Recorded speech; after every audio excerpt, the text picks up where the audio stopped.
तर नमस्कार मंडळी, welcome to my new blog.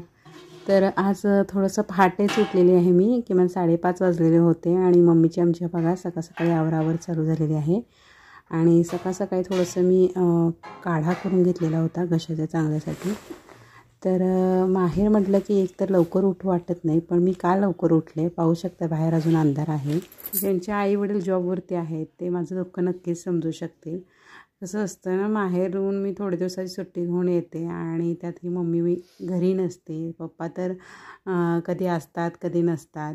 तर मम्मी कंटिन्यू बाहेर असते आणि मग संध्याकाळी आल्यानंतर घरचं स्वयंपाक वगैरे आणि त्यामध्ये फारशा गप्पा वगैरे मारायला वेळच मिळत नाही. त्यामुळे मी आज पहाटे मम्मीशी खास गप्पा मारण्यासाठी लवकर उठलेले होते. काही आपल्या आयुष्यात घडलेल्या गोष्टी असतात, काही अनुभव असतो जो आपल्याला आईशी शेअर करायचा असतो आणि आईच आपल्याजवळ जास्त वेळ नसते, तर तेव्हा खूप खरंच दुःख होतं आणि अख्खा दिवस तिच्या शाळेमध्ये निघून जातो. आणि तिथून आल्यानंतर आणि शाळेचंही बरंच काम व्याप तिच्या पाठीमागे असतं, कारण ती शाळेमध्ये मुख्याध्यापिका आहे आणि त्यामुळे तिला ऑनलाईन वगैरे बाहेरची कामं वगैरे सगळं बघावं लागतं. त्या प्लस मुलांनाही शिकवावं लागतं. असं बरंच काम तिच्या पाठीमागे असतं आणि मग मीही मला होता होईल तेवढी वगैरे मदत करते. पण आज सकाळ सकाळी उठल्या मम्मी जवळ होती, खूप छान वाटत होतं मला आणि मी तिच्याशी खूप गप्पा मारत होते.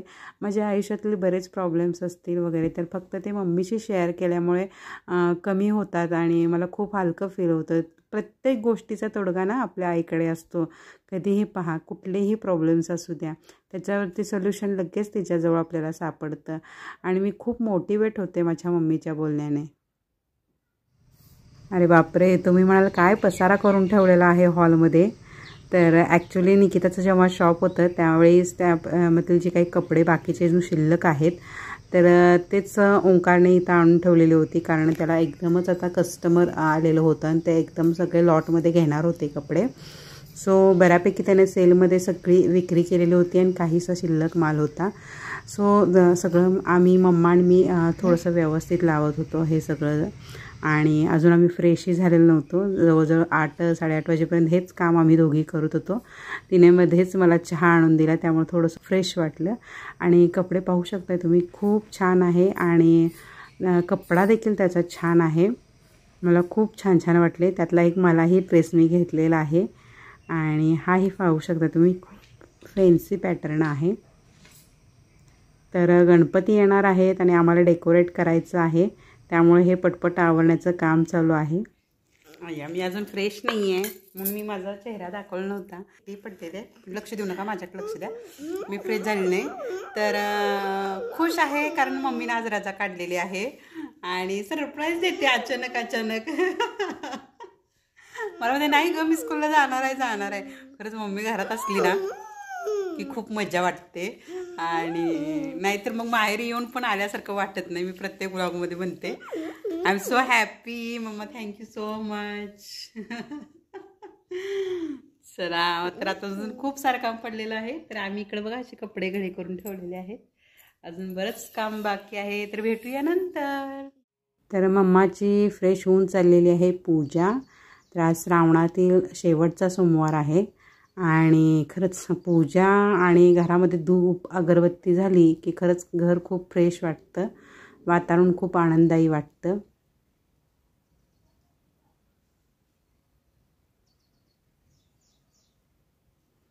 तर मम्माने ना असे हे तुपातले दिवे घेतलेले आहेत आणि खूप छान आहेत हे दिवे. ज्यांच्याकडे तुपाचा वगैरे इश्यू असेल ना तर त्यांच्यासाठी हे बेस्ट आहे. आणि घाई गडबडीच्या वेळेलाही पटकन हे ठेवलं आणि लावलं की तुपाचा दिवा देवापुढे तयार.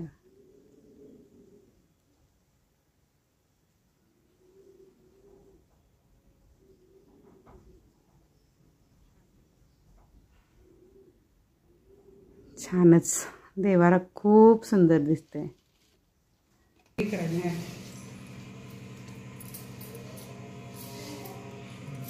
राज तू कर.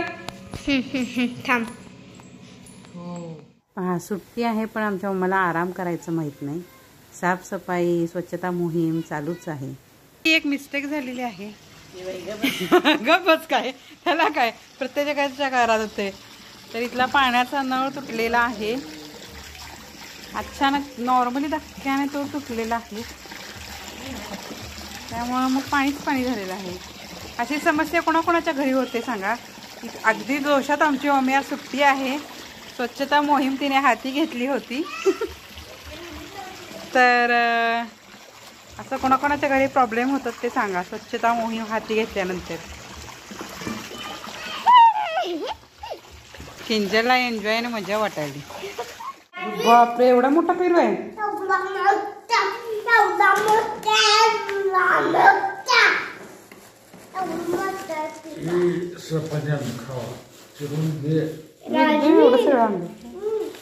राजवी, जसं तुझं हगीज आहे तसं पेरूचा हगीज आहे.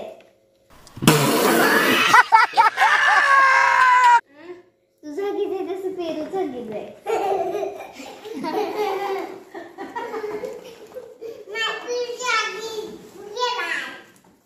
आता तू घाल ही रात्री. तर पाहिलं का मुलांच्या गप्पा कशा मजेशीर आहेत ते. कधीही आपल्याला कंटाळा आलेला असू दे किंवा टेन्शन असू दे, खरंच लहान मुलांच्या सानिध्यात राहिलं ना की कधी आपलं टेन्शन दूर गेलं आणि कधी आपला मूड चेंज झाला हे कळतच नाही.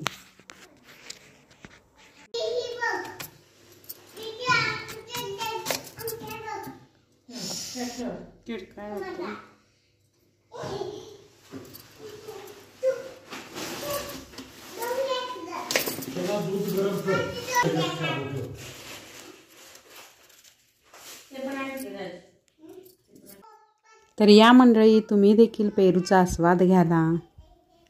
तर नातवंड घरी आली की आमच्या ह्या पप्पांचं काम असं चालू होतं पहा. चॉकोज आणलेला आहे आणि त्यानंतर पास्ता खवट होता, पण घरामध्ये संपलेला होता. तेवढंच लक्षात ठेवून म्हणजे त्यांना सांगता पप्पा घेऊन आलेले त्या आठवणीनं. त्याचबरोबर राजगिऱ्याचे लाडू आहेत, चिक्की आहे, सफरचंद, केळी, कणीस असं भरपूर काही खाऊ पप्पा आम्ही आले की घेऊन येतातच. स्वतः सगळेजण पेरूचा आस्वाद घेत आहेत. ए तू खाऊ नको, नुसता खेळतो. नको नको, कशाला. हा घे घे घे, मला पण दे की राजवीर. ती जरा बघ काळ का झालं, इकडे ती माझ्यावरती.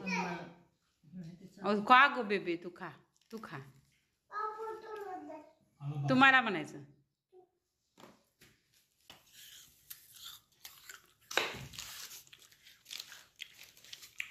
तू काय खातोय राजवीर? काय खातोय? हा पेरू. आम्ही ॲपल खातोय. पप्पांनी आल्याला नळ रिपेअर केला. जेव्हा सकाळी नळ बिघडला ना तेव्हा ते रिपेअर करण्यासाठी स्टोर रूममध्ये काही सापडते का बघण्यासाठी पाठीमागे गेले होते. तेव्हा खूप मच्छर होते आणि खूप चावलं ते. इथे कपाळावरती पाहू शकते तुम्ही, सूज आलेली आहे आणि खूप आग होते. खरंच पावसाळ्यामध्ये ना जरूर काळजी घ्या, मलेरिया वगैरे होण्याची खूप शक्यता असते. तर मी आता ठेवलेला आहे चहा मी माहेरी सोडू शकत नाही. सासरी मला कंट्रोल होतं, पण माहेरी स्पेशल चहा लागतंच मला. बाबा बाजारात गेलेत बेबी. तर आता कणीस सोलायला घ्यायचे आहेत. आई अण्णांनाही पुढे देऊन यायचं आहे. अर्थात ज्यांना माहीत नाही आई अण्णा कोण तर त्यांना सांगते. तर आई अण्णा म्हणजे माझ्या पप्पांचे मम्मी पप्पा. आमचे आजी आजोबा, त्यांना आम्ही आई अण्णा म्हणतो. तर कणीस त्यांना द्यायचं आहे शिजवून. तर राजवीर बघा किती आगावपणा करतोय. हे बघा कसा पाय देतोय. त्याच्यावर पाय द्यायचं असतं पाय. असं नाही करायचं. छान छान. आपण जाऊया आई अण्णाकडं. सोडू कोण लागणार? मग चल सोडू लागत. चला पटापट सोडून जाऊया आपण. चला शिजवून घेऊन जायचं आई अण्णांना कणीस. तर आज मम्मीची रजा असल्यामुळं खूप छान वाटलं. मम्मी दिवसभर जवळ होती आणि पण वेळ कसा गेला हेच कळालं नाही. सो आता मी कणीस सोलते आहे आणि मग आई अण्णांकडे घेऊन जाते. खरंच इकडं आली ना की असं काहीतरी स्पेशल करावं वाटतं, आई अण्णांना घेऊन जावं वाटतं. आणि खूप आता वयस्कर झालेले आहेत ते आणि कधी येईल तेव्हा मग त्यांना थोडीशी अशी त्यांची भेट घेते. आणि पाय मात्र निघत नाही, पण नाही रजा आहे ना, सगळ्या जबाबदाऱ्या असतात पुढे त्या पार पाडण्यासाठी. मन तर कठीण करावंच लागतं. तर आई अण्णांनी आमचं खूप लाड केलेला आहे, भाग्यश्रीचा, माझा. आणि कोणती गोष्ट नाही असं नाही, प्रत्येक गोष्ट त्यांनी आम्हाला लहान असताना मिळवून दिलेली आहे. खरं तर मला आमच्या अण्णांचं कौतुकही वाटतं आणि वाईटही तितकंच वाटतं, कारण ते अगदी लहान होते, 12 ते 13 वर्षाचे. तेव्हा त्यांचे आई वडील दोघेही त्यांना सोडून गेलेले होते. तेव्हा एकट्याच्या जीवावर हे अण्णांनी एवढं सगळं विश्व उभा केलेलं आहे. आणि हे पहा आमच्या राजवीरचं काम. ॲपल खाल्लं आहे ना, असंच अर्धं सोडून दिलेलं आहे. मग काय माझं काम हे वेस्ट कसं करायचं म्हणून खायचं, होय की नाही.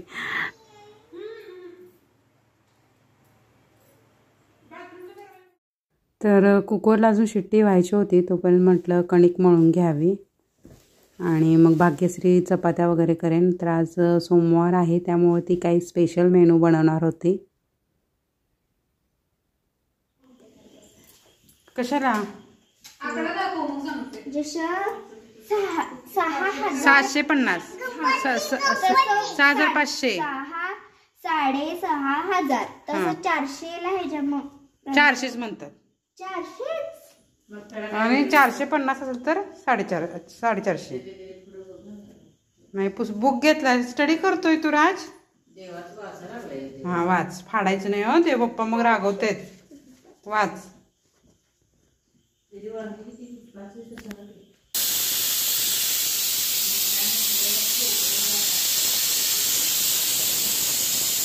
तर भाग्यश्रीने तांदळाची खीर बनवलेली आहे.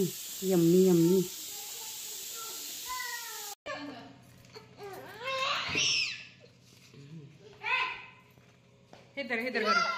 गरम आहे.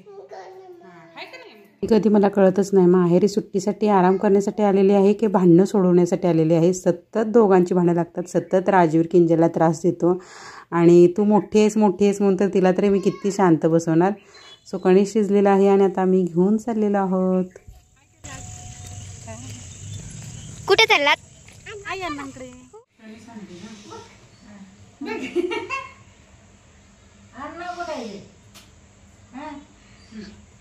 अण्णा कुठे आहे? आनंद दे, ते आनंद दे, तुला देते दुसरं. थोडं खावा म्हणून, थोडं खावा, थोडं खा. आहे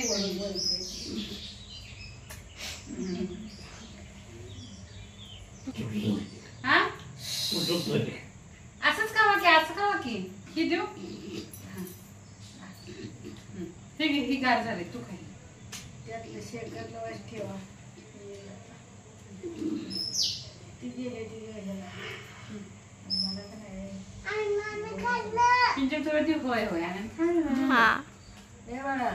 घेतो. तर अण्णा पहा कॅमेऱ्याकडे कसे कुतूहलाने पाहताय. तर आई ही तुम्हाला हाय करतीये. जाताना मी 5-10 मिनिटं आधीच निघते कारण 10 मिनिटं यामध्ये निघून जातात. कोण आहे बघूया. येत आहे. घे काळजी, मोबाईल पडेल तर.